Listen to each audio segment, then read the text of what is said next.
We play it all or nothing. Yeah, need it all in advance. The opposition know we're ready for it. Like a supper we eating, it won't be the last. Grind out the muscle, pull up. Parker right on the grass. We coming in, take over everything, run it up. Nothing holding me back. 3 in the wood, rushing. I don't like Dutch, don't even matter. You know I'm facing when I roll a paper. I like to go double, run up a check, flip a W, make it. Welcome to Takeover, the most underrated sports debate show on YouTube. I know we have a totally different look right now. We didn't want to abandon you guys like we did last time, and like you guys didn't hear from us for months. We could have died all in a crash or something like that. But now we'll be back. We're here on Zoom, and you guys will hear from us more often now because we have this platform to do what we do. How are you guys doing? You know what I'm saying? Thanksgiving go good for you guys? Of course. Anything that involves eating copious amounts of food is always a plus in my book. So, yeah. I'm doing good, you know. I was able to see LSU lose, but you know, then I was able to see the Cowboys get embarrassed by the football team, a team that doesn't have a name. So, you know, that was a good response to that. So yeah, I'm good. That's good, guys. I'm living. But on to our first topic of the day. The college football playoff rankings came out last night, and the top 6 teams are number 1, Alabama, 2, Notre Dame, 3, Clemson, 4, Ohio State, 5, Texas A&M, and 6, Florida. What do you guys think of those rankings right there? So here's what I think, right? First of all, I think the top 4 makes total sense. The only one I'm a little iffy on is Ohio State, simply because they've only played 4 games. But it is Ohio State, and we've seen in their games that they've looked like the world beaters that everybody thought they were going to be. So I understand why they're there.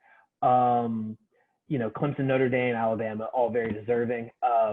Even though Clemson does have the loss, they lost to the guys in front of them. I don't have a problem with that. The biggest thing, right? The 2 things I have a problem with is 1, Texas A&M over Florida, because I think anybody that watches college football, to me, I think Florida is right on the precipice of making that college football playoff. They won't, because if they get in the SEC title game and they face Alabama, they're probably going to lose because their defense can't stop anybody.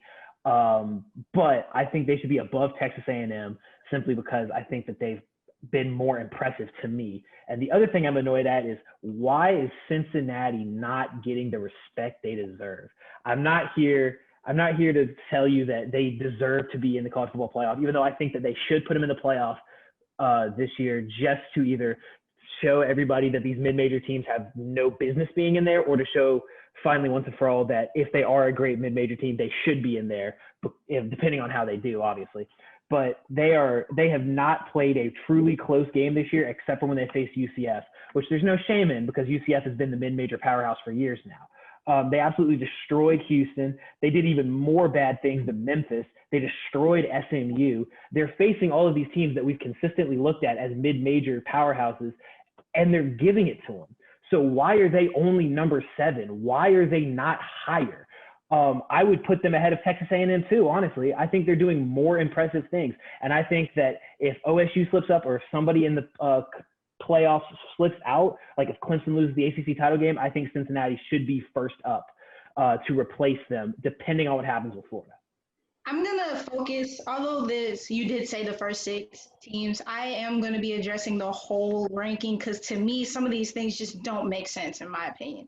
Okay. So, yeah, obviously not LSU. Number 25, I believe they should be higher, because the loss that they got was to a top 25 team in Oklahoma, and they won against a top 10 team in Iowa State. And then you look at a team like UNC, North Carolina, they're number 17 and they're 6-3 right now. They're the only ranked team who has lost 3 games, and they lost to Florida State and Virginia, and they barely won against Wake Forest, and their best win was against Virginia Tech. But you look at Texas, who lost a close game to Iowa State, a top 10 team. They're not in the ranking at all. And North Carolina lost to Notre Dame by 14. So if Texas can beat Iowa State, who is a top 10 team, don't you think they should be ahead of a team that has 3 losses like North Carolina? That's my issue with that. Also, a Coastal Carolina is undefeated right now, so they should, if anyone should be ahead of them, it's them too. But looking at the top 6, I believe that you said that you think that that Florida should be ahead of Texas A&M. I agree with you there, but although as the rankings stand, I don't have a problem with it. I mean, Florida was they were slow to start their game, and Texas A&M although they won their game, they played poorly against LSU. And I agree with you with the Ohio State thing is because I'm kind of iffy on Ohio State because the assumption is that all of these teams are going to come into the playoffs healthy when we all know like this is not our reality anymore because of the world of COVID now, anything could happen. Will these teams be at full strength? And Ohio State is going to have to go against Michigan. And with their facilities shutting down, will they be at full strength? You look at a team like Texas A&M that went 3 weeks without practicing or went 3 weeks without playing. And then if it wasn't for players like Isaiah Spiller and Anaya Smith, that LSU game might have been a different game. So if Florida somehow beats Alabama and Ohio State isn't able to match those games or be able to have those games, and other teams like Ohio State who will be going against a team like Oklahoma and have a chance to win those games, and Cincinnati, as you referred to, they could be able to move up as well. So that's what I think about it. I think Ohio State is kind of on the brink right now. I'm going to keep it a whole 100. So Ohio State should not be number 4 in the country. They've only played 4 games. And Texas A&M, despite all the beliefs, should be number 4 in the country. Look, Josh wants to put out how Florida's play better than, but they beat Florida. That's the reason they're in front of them. And a lot of the reason I feel like Texas A&M is getting as much praise as they have because their only losses to the best team in the country, to the Alabama Crimson Tide. So when you factor that in with all they've done so far, Texas A&M has done nothing to show me that they're not a capable top 4 team. And Ohio State's getting in there because of the name. And I think that's the bigger issue that everyone's kind of skipping over. The whole playoff system is built around big schools. If you're not a big school, you don't get into the playoffs. And I feel like that's unfair. I think the main reason we watch college football and we kind of like it a little bit more over the NFL is because that, college football, is the model is any Saturday, anyone could get beat. We see upsets every time. That's why we like March Madness so much. It could be a Cinderella. There could be a team that no one has heard of, and they can beat a bigger team. And I feel like it takes away from the other teams. Like, look at Cincinnati, undefeated. BYU, undefeated. It's not their fault they don't play anybody like in a top 5 power conference. They have to play who they play. But I feel like taking these teams out of these games kills what could be for their school. What if Cincinnati gets a chance to play a team like Alabama? And okay, first of all, they may not win that type of game. They may get blown out, right? Let's say Cincinnati gets blown out by Alabama, but it still puts them on TV. It still, recruits are seeing them. And the name of the game in college football is the recruits win. So they get the talents. And what if a team like Cincinnati beats a team like Alabama? Their whole entire college campus explodes. They get those recruits. They get better. But when you don't have them and you kind of leave these teams out, you're just picking favorites. Ohio State is number 4 because of their name. If they weren't Ohio State, they wouldn't be in this consideration. And I think the key to fixing this is just to extend the playoff. I feel like this has to be an 8-game type thing. I mean, 8-team type thing. And if it's an 8-team type thing, I feel like we have more chances for teams in every conference to get what they need to do done. Personally, I think the biggest storyline that we need to follow in these next few weeks is going to be if OSU can get this, because there's this weird thing in the Big Ten that they established to play in the conference championship this year. You have to play a minimum of 6 games. So far, they've only played 4, and there's a very real possibility that they only play 5. Because not only are they dealing with their own COVID outbreak, but Michigan, who they play in 2 weeks, is dealing with their own big COVID outbreak. They just paused all their team activities. So if they don't get to that requisite 6 games and we end up with a Northwestern Indiana Big Ten championship game, does OSU get left out? Because technically they're not a conference champion. Now, realistically, everybody knows they're probably the best team in the Big Ten by far. There really is no contender against them. But if they don't have that championship to point to, can they drop them and then include either the runner-up in the SEC or the person that I think should make it, Cincinnati's the probable winner of the AAC. And I agree with you on the Cincinnati thing. Putting them on that national stage at the very least will potentially increase parity in college football. So I think that's one of the biggest problems we see in college football is that it's the same 4 teams at the top every freaking year. I mean, finally, Notre Dame is there and we don't have like a UGA up there. Like there's been a change, but it's the same general contenders for the last 5 years. The only difference is Oregon has finally fallen on tough times, right?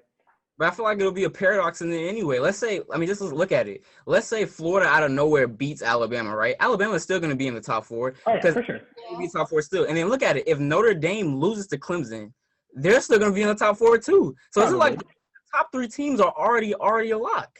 So I feel like that 4th spot is so important. So I don't feel like we should give it to Ohio State if they don't play those games. Oh, absolutely. Absolutely. I'm with you, man. All right, guys, on to our last segment of the show. We have Cop It or Block It. If you're new to the show and haven't seen Cop It or Block It, we're going to be statements said by the cast members, and we can either cop it, you know what I'm saying, you want it, you like it, or we can, you know what I'm saying, we sending it out of here, man. We blocking that, you know what I'm saying? So who wants to go first in this Cop It or Block It segment? I can go first. You want it? All right, go ahead. All right, so are the Steelers gonna go 16-0? All right. Well, first of all, I think they're going to beat the Ravens because the Ravens have Robert Griffin III at quarterback. So and no Mark Ingram or no what's it called? Yeah. No JK. Yeah, it's gonna be a slaughter. But if we look, they play Washington, Buffalo, Cincinnati, Indy, and Cleveland. So the only reason I think they won't go 16-0 is if they rest their starters for week 17, and the Browns are able to take advantage of it. So on paper, I think realistically I will cop it, yes. But knowing how NFL teams work, there is a very real chance that they probably won't. So in reality, I'm going to block it because I think they're going to rest their starters in the last 2 or 3 weeks because that's what the NFL does. And they could easily lose to the Colts, who will probably be fighting for their playoff lives. I'm going to cop it for this simple reason here. Their coach is Mike Tomlin. Mike Tomlin is the most tunnel vision coach in the NFL. It doesn't matter who's playing for the Steelers. They'll be ready there, and they'll be able to win. I don't know if they're going to win the Super Bowl, but I think these guys will go 16-0. So right. My question, we're going to move to the NBA. The Trailblazers will make it back to the Western Conference Finals. You said the Trailblazers? No. The Western Conference. No. Conference Finals. There's no Dame time this time. I feel like the West is way too stacked. I feel like, honestly, if they could be knocked out maybe in the first round, depending on who they run into. I think the Mavericks are going to be real dangerous this year. The Lakers look like the best team right now. The Clippers are going to still be the same. Playoff P and all. I feel like it's not their race to win this year, as good as Dame is. I feel the same way. I'm gonna block it. He basically summarized everything I was gonna say. With all the moves that these teams in the West have been making, I don't believe so. No. It's my turn. There's been huge, crazy hype around this receiver since he just went crazy on the Tampa Bay Buccaneers. Is Tyreek Hill the best receiver in football? Oh, come on, man. Come on. That's a block. He's top 5. I'll give you that. He's absolutely top 5 because nobody can match his speed. But there are still guys out there named Julio Jones. There's still a guy out there named DeAndre Hopkins. There's still a guy out there, your boy can't guard Michael Thomas. There's still Odell Beckham Jr. There's still Devontae Adams. We still have so many talents. DK Metcalf, if you want to crown him already. There are so many people in the NFL right now. I don't think you can say that Tyreek is definitively the best receiver in the NFL. Josh, I just want to say, you just threw Odell's name in there, and I just want to say I'm so appreciative right now. But I'm going to block it as well because I'm looking at all of the other wide receivers that you have named, and I'm thinking about Tyreek has Patrick Mahomes. So that's also the team is stacked as well. So I'm going to block it. So yeah. Is Tampa Bay officially overrated? I think they were overrated from the start. I personally thought that they became overrated the moment they signed Tom Brady, and everybody said they were going to host a Super Bowl in Tampa Bay. Tom Brady is 43 years old, and I know guys like Skip Bayless, and I know guys like Max Kellerman, all these people on talk shows, they want to believe that Tom is the ageless wonder. The fact of the matter is he hasn't been the ageless wonder. He showed age last year with New England. And even with this receiving core he's got in Tampa Bay, he has shown that age. He cannot throw the ball downfield anymore, which is a terrible fit with Bruce Arians because Bruce Arians is the same guy that said no risk it, no biscuit. So the moment they signed him and everybody said that they were Super Bowl contenders, I immediately thought there's no way that these guys are going to just waltz in, especially in the NFC. So I thought they were overrated from the beginning, and I think that this has just proved my point. I mean, going into the season, I think these guys are going to be overrated regardless. But I feel like they still have Tom Brady. That is still the GOAT. Whether people think he's washed, think he can't play anymore, this is still a guy, game on the line, that will give you a touchdown. So I'm not going to say they're overrated. I still think they're a dangerous team to run into come playoff time, unless you're the Saints, because then they don't score versus you.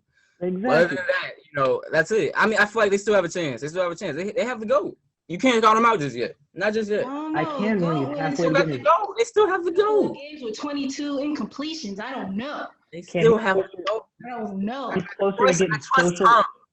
closer to getting social security checks than he is at the start of his career, dude. Come on. I'm sorry, but eventually greatness wanes. Okay, we'll see. So we're going to go to the NFL. The Baltimore Ravens will miss the playoffs. Copping it. I'm copping it because I think they're going to lose today, making them 6-5.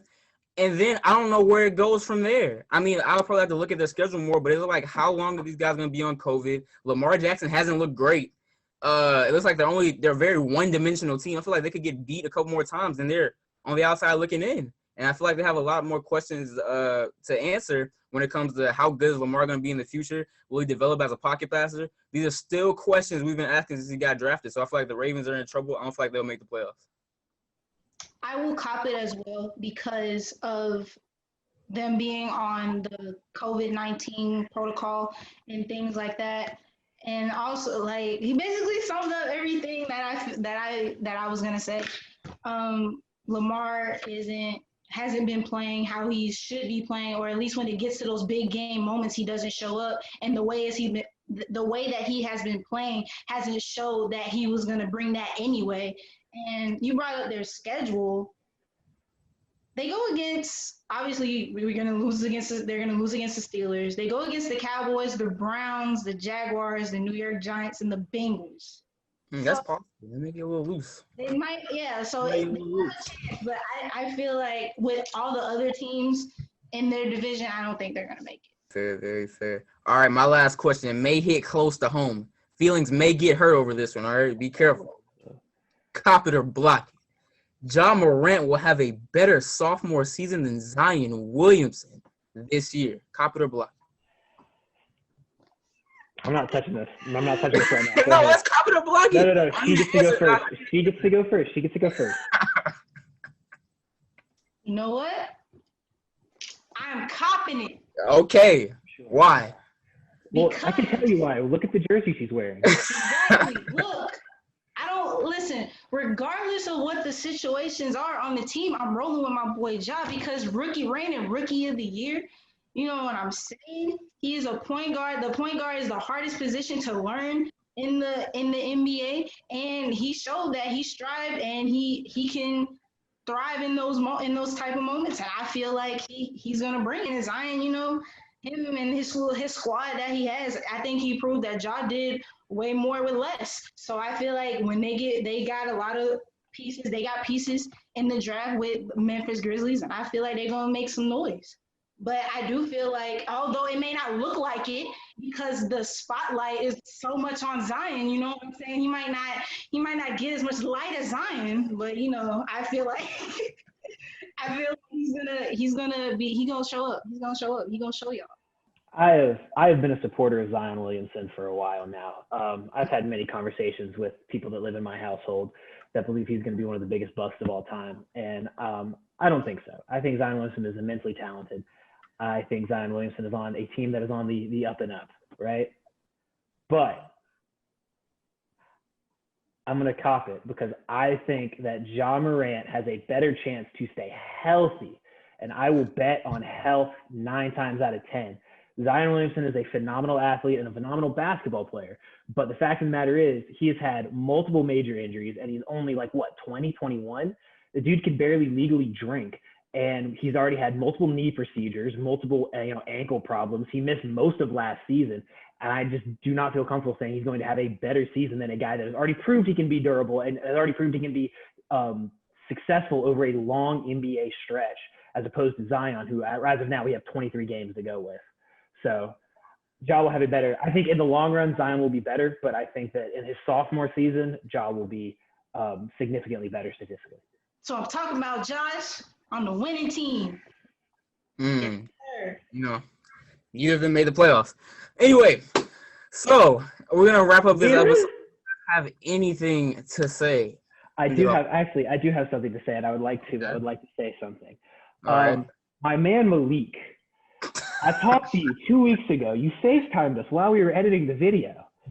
You tried to call it my take, and I said, we talked about it on the episode. Send us a video. Tell me why I am wrong, and then I will respond, and then we can go in depth on this issue, because you really do not seem to like the fact that I think Russell Westbrook should end up in Golden State. And what did you do? Did you send the video? You did not send the video. My friend, are you ducking me? Is that what this is? Yeah, come on, man. Listen, I don't want to call – I'm using you as an example. I'll give you that, because nobody sent in a video, to be fair. But you specifically, you were the one that has come after me the hardest, and I would love to hear your take on this. So please, sir, and to everybody else that watches at home, send us a video. Give us your name and where you're from, and then respond to one of our takes on one of our previous shows, or give us your own take, something that you don't think we've talked about that we should be talking about, and then tell us your take, and then we will respond to it. We want to interact with you guys more, and the comment section is a limited way to do that. This is a better way to do it. So please, Malik specifically, send us your videos. All right. You answer what you got. I just want to say I've been missing from the last couple of episodes. It's good to be back. But as far as following after what Josh said, I know some of you Cowboy fans are real salty. You tag me on the stories and stuff, but you won't submit a video. Like, I'm not going to give you this free answer. You're going to have to work for it. You know what I'm saying? Exactly. So send in the video, send in the clip. I will gladly address you, because I ain't scared of nobody. You know what I'm saying? We don't pick title fights. Title fights pick us. Main events we don't pick main events. Main events pick us. All right. We are the biggest thing going on YouTube right now. We're the most underrated sports debate show on YouTube. And you don't get our answers for free. You got to like, comment, subscribe, and tune in to hear what we have to say. You can't FaceTime me on a random Thursday night to figure out what I think. You got to watch the video and interact with me that way. All right. I don't fight for free. I hear you, coach. I'm ready to go, Josh. I heard that speech. I'm ready to go. You got me wound up. We can debate anybody. Don't be talking that noise about Takeover if you don't want no smoke. All right? That's all we got to say. We out of here. Takeover from the crib. Bow. Hey, champ. Yeah. We play it all in night. Yeah. Need it all in advance. The opposition know we're ready for it. Like a supper we eating. It won't be the last. Grind all the muscle. Pull up. Parker right on the grass, we coming in, take over everything, run it up, not that holding me back, 3 in the wood, rushing. I don't like Dutch, don't even matter, you know I'm a facing, when I roll a paper, I like to go double, run up a